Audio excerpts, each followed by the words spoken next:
Good afternoon. I'm Pastor Dean for Crossroads Church of Franklin Lakes, and just wanted to do another short video, kind of a recap, as the other ones were, of recent sermons. We've been in Romans chapters 9, 10 the last 2 weeks, and Paul has been dealing with the question of his fellow Israelites, his desire for their salvation. And I've titled today's short video, Don't Try to Do It Yourself. I love to do things myself, to try to solve problems, fix things, build things. It's very satisfying. I love working my hands when I can. But as Dirty Harry, Clint Eastwood portraying Dirty Harry said in those movies, a man's got to know his limitations. And that's nowhere more true than the matter of salvation, having a restored relationship with God. We can't do it ourselves. The Bible speaks to a God-given righteousness. And in these chapters 9 and 10 we've been in recently, Paul's talking about his desire for the salvation of his fellow Jews. So that while the early church was almost entirely initially Jewish, so many in Israel and nationally Israel rejected Jesus, amazingly, with all the advantages they had. And he expresses, I'm going to read a selection from chapter 9 and chapter 10, how they pursued a righteousness their own, not by faith. Instead, we need to have a God-given righteousness.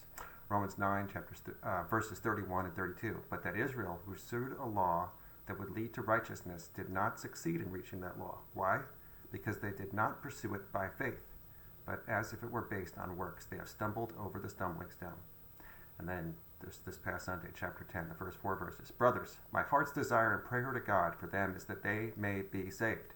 For I bear them witness that they have a zeal for God, but not according to knowledge. For being ignorant of the righteousness of God, and seeking to establish their own, they did not submit to God's righteousness.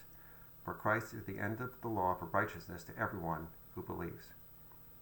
Now, it doesn't work like this, but if after this life we were to appear to God and God would ask us, why should I let you into my heaven? Some might say something like this. This is our tendency. Well, God, I've been a good spouse. I was a good employee. I did my best. I gave money to people that were hungry. I did a pretty good job. I hope it's enough that you'll let me in my heaven. And what God would say to that, based on biblical principle and the way he says salvation works, you know what? It's not good enough. It's not sufficient. Only perfection. I am holy and I require perfect obedience. That's what the law showed the Jews, and that's what they stumbled over. Here's the law, do it, and you'll live. But no one can do it. The law was designed to teach us that we can't do it, no matter how hard we try. Now, we should do good things, and we should live a life of obedience and try to do what's right. But that's not going to earn favor with God as far as our salvation. Only a completely God-given thing, a God-given righteousness that we appropriate by faith. What Jesus did. We have a God-given righteousness if we put our faith in Jesus.